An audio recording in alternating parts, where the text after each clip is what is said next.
Yeah, hi everyone in the mums and dads, renovators and decorators group. How are you tonight? Right on 6 p.m. Actually, yep, there we go, right on 6 p.m. Here I am for my weekly live. And tonight I am talking about the biggest mistake that renovators make, the biggest problem faced by them, and exactly how to fix it. And it's not what you think, guys. When people think about, problems with renovation, they think immediately about the house and about the repairs and about all the things that might go wrong, or about having a tradie you don't get along with. But honestly, guys, hands down, it is the budget. All day long, it's the budget. It is all about being able to set a budget and stick to that budget for the entire renovation. How do we actually combat this issue? How do we fix this issue? Number one is plan and budget really carefully. Guys, in today's market, it's time to be very, very precise. So you know how people walk around and go, oh, it's about 25K for this and it's about 35K for a new upmarket kitchen and all this kind of stuff. Don't do that. Don't do that. Really get down into the nitty gritty. And my students actually use a feasibility calculator to do all of this, but it is essentially a feasibility doc. It is essentially writing down absolutely everything, accounting for every little spend along the way, right down to your choices. For example, kitchens, we already have selected our sink and our taps, our lighting, our exhaust fan, all of those little things, they all add up. So guesstimating is not good enough. And that's when people go over budget. They also get very, very excited when they go to the shops and say you and your builder have allowed, $50 per square meter for floor tiles, and you get to the shop, there's something absolutely stunning there. You get really excited and your heart goes pitter-patter. Understand this, that if you spend big in one area and you blow your budget in one particular area, you have to pull it back in. Somewhere in the rest of that renovation has to account for your overspend. So plan and budget carefully and stick to your selections. Get multiple quotes when it comes to tradies. And here's the thing with tradies these days, guys, is that when you are getting a tradie to come along to your property, years ago you could ring one and they'd turn up, or ring two or three or four and they'd all turn up, and you'd get your quotes and you take your time and you pick.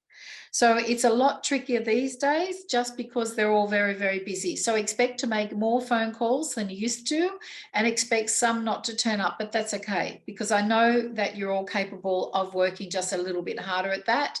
But in essence, get your tradies to come, get multiple quotes, have a look at the quotes.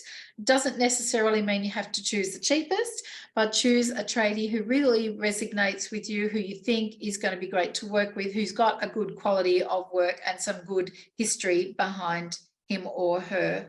And then again, make sure that the feasibility study that you've done, the costing you've done, is in alignment with what your tradie tells you that certain things are going to cost. The next thing is to prioritize needs and things that must go in there, your must-haves, over your nice-to-haves or your wants. So it is all about prioritizing getting the work done and getting the work to finality, getting the renovation finalized, is way, way better than spending too much in certain areas and ending up with a half-finished house and running out of money. That is pretty awful, and I don't want that to happen to you. So sticking to your budget is really important. Overcapitalizing is a big deal. It is real. It happens quite often, usually when people lose their heads. Be flexible, guys. Point number 4, be flexible. Sometimes things don't work out the way we plan on a renovation, or sometimes we uncover something we didn't expect. Learn to roll with the punches a little bit, free flow through your renovation just a little bit when it comes to making fast decisions and changing your mind if it comes to, we've uncovered this, you can go this way or you can go that way, you can do this or that. So be flexible, guys, and learn just to pull the emotion out of all the things that you were going to have and going to do if the situation has arisen, that's not going to be possible under the circumstances. Number 5, Consider how much DIY you do. Look at your options. If you're great at it, jump in. If you're fast at it, jump in. If you are in a position where you've done a few renovations before and you don't want to DIY, that's great too. But just consider DIY options if you have a very, very tight budget, particularly if you're doing a renovation in your PPR and you're really happy to take your time with it, that there's no timeline. So guys, if you take those steps, that should keep you on track to sticking to your budget. So set your pricing, make sure that if you overspend on something, you pull it in somewhere else. Don't get to the end of your renovation and go, oh my goodness, I completely lost track. And I truly do believe that the biggest problem facing renovators is setting a budget and sticking to it. It's something that you have to get good at and something you can't overlook, particularly when it comes to the details. Hi, Romana. Hi, everyone who's stopped by to watch on the Mums and Dads group and also on YouTube. Let me know if you have any questions. Reach out to me at Renovate and Real Estate. If you'd like to connect, you can always send me a private message inside the group Mums and Dads, Renovators and Decorators as well. And if you haven't subscribed to the YouTube channel, make sure you click that subscribe button straight away. Okay, bye. Oh, hi. Here you go. See you guys. Cheers. Thanks for joining me.